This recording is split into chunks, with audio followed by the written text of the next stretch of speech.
waxaa beegsi gaar ah lagu hayaa saraakiisha iyo ciidamada booliska gaarka ah ee Haramcad,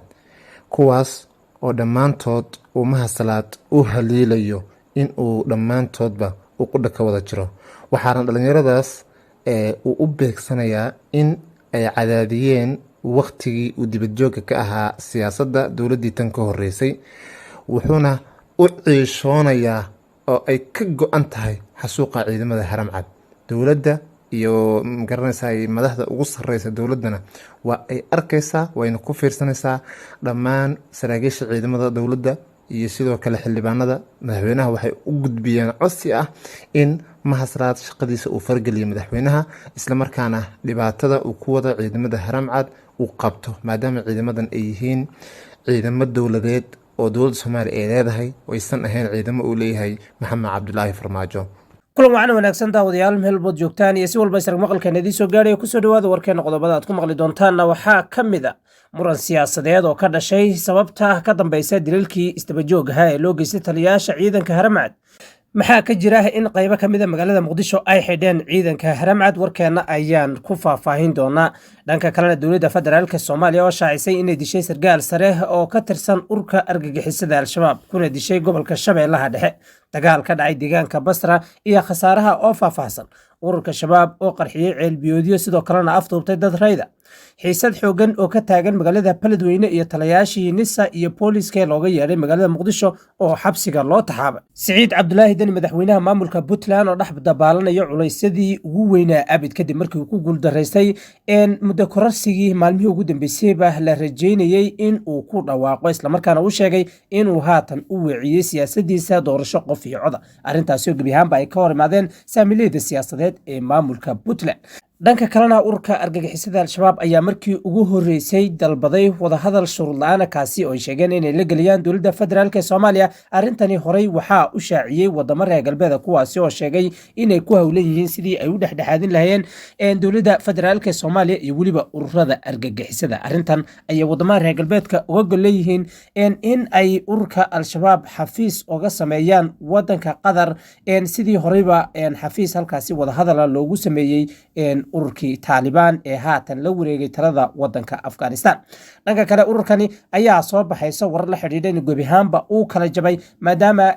afartii horjoogay ee ugu saameynta badnayd isla markaana ugu dhagarta badnaa gebi ahaanba laga dilay isbuucyadii lasoo dhaafay. waxaa sidoo kaleeto la sheegay inuu shalay dagaal xoogan ku dhex maray ururka gudihiisa magaalada Jilib ee gobolka Jubbada Dhexe. sidoo kaleetona halkaasi waxaa idinka haynaa faahfaahin dheeraada iyo sidoo kaleeto waliba saraakiil sarsare oo ururkaasi laga dilay, kuwo kalena ay ku dhaawacmeen. dhanka kalena maamulka deegaanka Canfarta ayaa weerar ku qaaday saldhig ciidan oo ay lahaayeen ciidamada Jabuuti, isla markaana ku lahaayeen xadka qaybiya maamulka deegaanka Canfarta iyo sidoo kaleeto wadanka Jabuuti. waxaana la sheegay in Canfartu ay halkaasi ku dileen tiro ka tirsan ciidanka booliska ee wadanka Jabuuti. horey waxaan ogeyn in deegaanka Canfarta ay weeraro kala duwan oo gaadma ay ku qaadi jireen duldeegaanka Soomaalida, halkaasi oo dhibaatooyin kala duwan ay ugu geysanayeen dadka rayidka ee ku dhaqan guud ahaanba deegaanka Soomaalida. arrintan oo ay ka hadashay dowladda Jabuuti iyo sidoo kaleeto tiro ka mid a ciidamadeeda oo laga waayay goobtii ay ku sugnaayeen ayaan warkeena idinku soo gudbin doonaa haddii ay yiraahdeen. qodobadaasi iyo waliba kuwo kaleeto oo xasaasi ah ayaan halkan inagula wadaagi doonaa. barnaamijka hadday tahay markaadii kugu horeysay si shargare sifa uu gaadho asxaab wanaagsan oo idinkoo kaleeta. daawadayaal saad warkeena ku maqlayseenba waxay xiisad xoogan ka taagan tahay gudaha magaalada Muqdisho dhammaanba siyaasiyiinta ugu sarreeya dalka Soomaaliya kadib dilalkii isdabajoogaha ee loo geystay taliyayaasha ciidanka Haramcad. shalayto waxaa la geeriyooday taliyihii bedelay taliya Farxaan Allah u naxariistay, isla markaana ahaa taliya ku-xigeenkii ciidanka Haramcad ayaa gebi ahaanba shalayto lagu dilay deegaanka Basra. sidoo kaleeto waxaa sarkaalkaasi la dhintay in ka badan ilaa iyo 4 sargaal oo kale kuwaasi oo ayagana darajooyin kala duwan ku lahaa gudaha ciidanka Haramcad. murankan siyaasadeed ayaa daba jooga in tuhumo kala duwan ay kasoo baxayaan kiiska allah u naxariisto taliya farxaan iyo weliba taliyihii ka dambeeyey oo asaguna la dilay shalay oo jumco ahayd. waxaa sidoo kaleeto ciidanka haramcad lagu hayaa beegsi iyo weliba in loo dhigo qaraxyo iyo weliba weeraro isdabajooga kuwaasi oo lagu laynayo saraakiisha kala duwan ee ciidanka haramcad. maxay tahay sababta ka dambeysa in deegaanka basra oo ciidamo aada u tiro badan oo soomaaliyeed ay ku sugan yihiin aan loo qarxinaynin islamarkaana loo qarxinayo taliyaasha iyo weliba saraakiisha ugu sarreyso ciidanka haramcad? dhanka kalena qaar ka mid a siyaasiyiinta ay ku beesha ahaayeen labadii sargaal ee ugu sarreeyey ciidanka haramcad ayaa su-aalo badan ka weydiinaya dadka ama siyaasiyiinta ugu sarreysa dowladda federaalk ee soomaaliya sababta ka dambeysa beegsiga ka dhanka halka beel iyo sidoo kaleeto in weliba taliyaasha ciidanka haramcad gebi ahaanba la beegsanayo. horey waxaan ogeyn in taliyaashan ay u dhibaateeyeen sida la sheegay taliye mahad salaad oo haatan ah taliyaha hay-adda sirdoonka qaranka nisa islamarkaana xilligii ololaha doorashada ay ku jireen isaga iyo sidoo kaleeto madaxweyne xasan sheekh maxamuud ay ka cabanayeen ciidanka haramcad. sidoo kaleeto horey waxaa uga cabtay ciidankan haramcad dhammaanba madaxweyneyaasha maamul goboleedyada ugu horeeyo siciid cabdulaahi deni oo sheegay haramcad iyo weliba gorgor ciidamada lagu tilmaamay bahalada inay yihiin kuwo arxan laawayaala islamarkaana ay dhibaatooyin kala duwan ku hayaan bulshada soomaaliyeed. si kastaba ciidankan oo ahaa badbaadiyaha iyo sidoo kaleeto ka hortagayaasha ururka argagixisada al-shabaab ummaduna ay in badan tabi doonto taliyaashii ku suntanaa halyeynimada ayaa waxaa dhibaatooyin kala duwan ka sheeganayay siyaasiyiinta ugu tunka weyn xisbiga damiljadiid iyo weliba dowladda xasan sheekh maxamuud.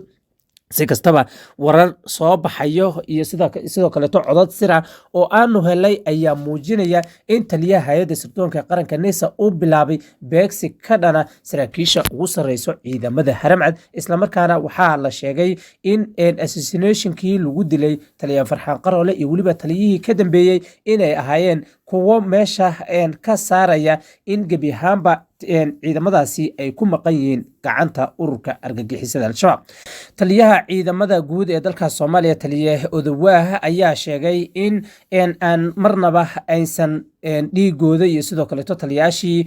ka baxay garabkiisa aan la duudsin doono waxaana uu sheegay in loo aari doono taliyaashaasi islamarkaana la raadin doono cid kasta oo ku lug yeesho taliyaashaasi in aan marnaba laga daba hadhayn. arrintaasi oo dad badan ay u fasirteen inay jiraan tuhumo uu taliyuhu ka qabo qaar ka mid a saraakiisha ugu sarreyso laamaha ammaanka ee dalka soomaaliya. shalayto dilkii ku imaaday taliyaasha ciidanka haramcad ayaa iyadana sababay in qaar ka mid a ciidamada haramcad ay xidhaan qaybo ka mid a magaalada muqdisho. waxaa soo baxaysa warar la xidhiidha in xaafadaha magaalada muqdisho qaybo ka mid a ay haatan si weyn iskugu ballaadhiyeen ciidamada haramcad islamarkaana ay sheegeen in marnaba aysan ogolaanaynin dilalkii isdabajoogahaa ee ku imaaday taliyaashooda. arrintaasi oo la sheegay qaar ka mid a dowladaha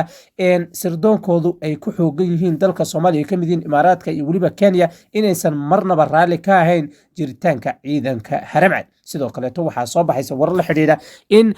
dilalkii ku imaaday taliyaasha ciidanka haramcad ay isku ekaayeen islamarkaana goobtii ay ku dhinteen ayuusan saa uga fogeyn taliyaha hay-adda sirdoonka ee qaranka nisa xilligii uu dhimanayay taliya farxaan islamarkaana la qarxinayay taliya mahad salaad waxa uu ku sugnaa degmada balcad. sidoo kaleeto shalayto oo jumco ahayd oo asna uu geeriyooday taliyihii bedelay taliya farxaan islamarkaana ahaa taliya ku-xigeenkii ugu sarreeyey ciidamada haramcad ayaa iyadna waxaa soo baxaysa inuu shalayto degmada balcad ku sugnaa taliyaha guud ee ciidamada nisa. si kastaba dilalkan qorshaysan ayaa kusoo badanayo guud ahaan ciidamada soomaaliyeed waxaana muuqato inay dhammaanba taliyaasha iyo weliba beegsiga ka dhanka ciidamada haramcad ay yihiin kuwo aan la ilaawi doonin islamarkaana ummadda soomaaliyeed ay si weyn isha ugu hayso. dhanka kalena dowladda federaalk soomaaliya ayaa shaacisay inay dishay sargaal sare oo ka tirsan ururka argagixisada al-shabaab. sargaalkani ayaa lagu dilay duleedka magaalada balcad halkaasi oo la sheegay inay dagaalo xoogan ay ka dhaceen 24 saac ee u dambeysay. dhanka kale dowladda ayaa sheegtay sargaalkani inuu ahaa sargaalkii ugu sarreeyey shabeellaha dhexe halkaasina waxaa ka jirta guluf colaadeed oo dowladdu ay ku ballaadhinayso gebi ahaanba islamarkaana ay sheegtay inay ka sifaynayso ururka argagixisada deegaanka shabeellaha dhexe waxaa sidoo kaleeto dowladdu arrintaasi uga gol leedahay ayaa layidhi maadaama ay tahay deegaanada inta badan laga soo abaabulo qaraxyada iyo weliba weerarada joogtada ee lagu soo qaado gudaha magaalada muqdisho waxa ay dowladdu ay xusaysaa arrintan in gebi ahaanba ay tahay lama huraan waxaana la arkayay ciidamada kala duwan ee dalka Soomaaliya oo ku soo arurayo gudaha Shabeellaha Dhexe dhanka kaleeto arrintan ayay dowladdu uga gol leedahay inay gebi ahaanba deegaanka Cadale oo loo asteeyay inay noqoto degmada bedeli doonto magaalada Muqdisho isla markaana laga samaynayo caasimada koobaad ee wadanka Soomaaliya uu yeelanayo sidoo kaleetana laga dhisay garoon weyn iyo weliba xarunta madaxtooyada ay ku shaqayn doonto ayaa gulufkan colaadeed waxaa loo goleeyay in howlwadeenada shaqada halkaasi ka wado inaysan gebi ahaanba la kulmin waxaar bulshada oo ka imaata ururka argagixisada si kastaba dagaalkan ka dhanka ururka argagixisada al-shabaab ayaa u muuqda mid dowladdu ay siyaabo kala duwan uga gol leedahay dhanka kalena dhagarqabayaasha ururka shabaab ayaa waxa ay weli wadaan beegsiga iyo weliba sidoo kaleeto baabiinta shacbiga Soomaaliyeed shalayto ururku waxa ay qarxiyeen ceelbiyood ku agdhawaa degmada Maxaas ee gobolka Hiiraan halkaasina waxaa la sheegay in ay ururku ku afduubteen tiro ka tirsan dadkii xoolo dhaqatada isla markaana reemiyiga ee ku sugnaa deegaanka ama goobta ay qarxiyeen ee ceelbiyoodka dhanka kale ururka ayaa la sheegay in ay xoolo nool halkaasi ku toogteen isla markaana ay rasaas ku fureen waxayna arrintani u muuqataa in gebi ahaanba ay ururkani nafla caariga ah haatan bilaabeen in aysan u aabayeelaynin shacbiga xoolaha nool iyo weliba sidoo kaleeto in gebi ahaanba ay qudha ka jarayaan cid kasta oo ka hor imaato waxaa sidoo kaleeto soo baxaysa in ururka haatan uu kala jabay isla markaana dhibaato xoogan ay dhexdooda ka taagan tahay waxaa war degdeg ah oo ka soo baxaya jubbada dhexe waxa uu sheegayaa in kooxda al-shabaab haatan ay codsanayso in ay wada hadal shuruud la-aan la gasho ee dowladda federaalk ee Soomaaliya xilli kooxda jab iyo weliba burbur ay kala kulantay kacdoonkii ka dhanka ahaa ururka argagixisada isla markaana shacbigu ay hal meel uga soo jeesadeen la dagaalanka ka dhanka ururka argagixisada al-shabaab dhanka kaleeto ila wareedyo ayaa sheegaya in gebi ahaanba ururkani uu kala jabay oo dhexdooda uu dagaal ka dhex qarxay waxaa sidoo kaleeto soo baxaysa in gebi ahaanba halkaasi ay ku geeriyoodeen horjoogayaal iyo weliba koox la sheegay ayagu in ay aad ugu dhawaayeen amiirka bukaanjiifka isla markaana inta badan ku macaasha dhiigga ummadda Soomaaliyeed waxaa sidoo kaleeto soo baxaysa tan iyo inta la dilay afhayeenkii ururkani uu lahaa Shacali Dheere in ay gebi ahaanba u ahaa afhayeenkaasi ninka isku wada ururkan maadaama ururkani khilaafkiisa uu hore usoo bilowday oo ay ka baxeen Sheekh Mutaar Rubow iyo weliba Sheekh Xasan Daahir Aweys sidoo kaleetana la dilay Sheekh Xasan Turki oo asaga laftirkiisa ahaa ama saameyn ku lahaa ururkani waxaa sidoo kaleeto la sheegayaa in Cabdullaahi Nadiir asaga la dilay oo asaga laftirkiisa saameyn xoogan ku lahaa isla markaana uu ninka sugayo amiirka ama bedeli doona amiirka ururka argagixisada al-shabaab si kastaba saraakiishii ugu dambeysay ee la dilay ayaa intooda badan waxa ay ka soo jeedaan beelaha hawiye waxaa sidoo kaleeto isa soo taraysa in kooxdan amiirka ugu sareeyo uu yahay nin ka soo jeedo gobolada waqooyi isla markaana ah nin beelahaasi uu dhashay waxaa sidoo kaleeto la sheegayaa ayadana in maadaama uu dhintay Cabdullaahi Nadiir oo ahaa dhaxal sugaha inuu kursigaasi uu bedelo Mahad Karatay oo awood xoogan ku leh ururka argagixisada al-shabaab arrintaasi markii ay ka shireen isla markaana ay ka shurayeen waxaa soo baxday in gebi ahaanba amiirkii uu diiday in Mahad Karatay uu xukunkaasi uu qabto halkaasina waxaa ka dhashay dagaal iyo weliba ismaandhaaf siyaasadeed waxaana la sheegayaa in Mahad Karatay uu sheegay in bataatanba uu ka biyadiidsan yahay sababta ka dambeysa ama loo qarxinayo gobolada koonfureed isla markaana aan qarxiyadu uga dhacaynin gobolka ama dhehe gobolada waqooyi ee dalka Soomaaliya si kastaba dagaalkan ayaa lagu dilay dhammaanba ilaaladii uu lahaa amiirka ururka argagixisada al-shabaab dhanka kalena waxaa la sheegayaa in uu dhaawac halisa ka soo gaadhay amiirkaasi wadahadalladan iyo weliba sidoo kaleeto shuruud la-aanta ee ururkani ay dalbanayaan ayaana la sheegay in ay gebi ahaanba ku dalbanayaan ama ay ku codsanayaan maadaama ay kala jabeen qaymo ka mid a ururkaasi oo la sheegay inuu hogaaminayo Mahad Karatay waxaa sidoo kaleeto soo baxaysa in horjoogihii gobolada Shabeellaha iyo weliba gobolka Bay iyo Boqol in ayaguna ay dagaaladii ugu dambeeyay ay ku dhinteen ururkan ayaa waxaa ku socdo weeraro ciriya dhul ah oo ay qaadayaan dadka deegaanka iyo weliba sidoo kaleeto dowladda federaalka Soomaaliya taasi ayaana fududaysay in ururkani laga takhaluso oo intiisa badanba gebi ahaanba cagta la mariyo taliyaashii iyo weliba amiiradii ay lahaayeen gebi ahaanba loo dhigo dabinyo ay ku soo dhacayaan. waxaana haatan soo baxaysa sidoo kaleeto in ururka dhexdiisa ay isjaajuusayaan, taasina ay sahlayso in amiir kasta iyo sidoo kaleeto mas-uul walba meesha uu joogo halkaasi lagu khaarijiyo. dhanka kaleeto tan iyo inta la dilay cabdulaahi nadiir iyo sidoo kaleeto sheekh cali dheere iyo weliba wiilkii sheekh xasan daahir aweys waxaa soo badanaysa khilaafyada xoogan iyo weliba macluumaadka dheeraadka ee laga heliyo goobaha ay ku sugan yihiin saraakiisha ururkani ugu sareyso. dhanka kalena wadamada reer galbeedka oo ayaga laftirkooda waday wadahadal ay dhex dhigaan dowladda federaalk ee soomaaliya weliba ururkani ayaa ayagana u dhow in ay midhodhal ay gaadhaan. waxaan ogeyn in wadamada reer galbeedka intooda badan ay wadahadallo horay ay oola fureen dowladda afghanistan iyo weliba ururkii taalibaan inay sahashayn gebi ahaanba ururkaasi ay soo xaroodaan oo haatanba ay ka arrimiyaan wadanka afghanistan.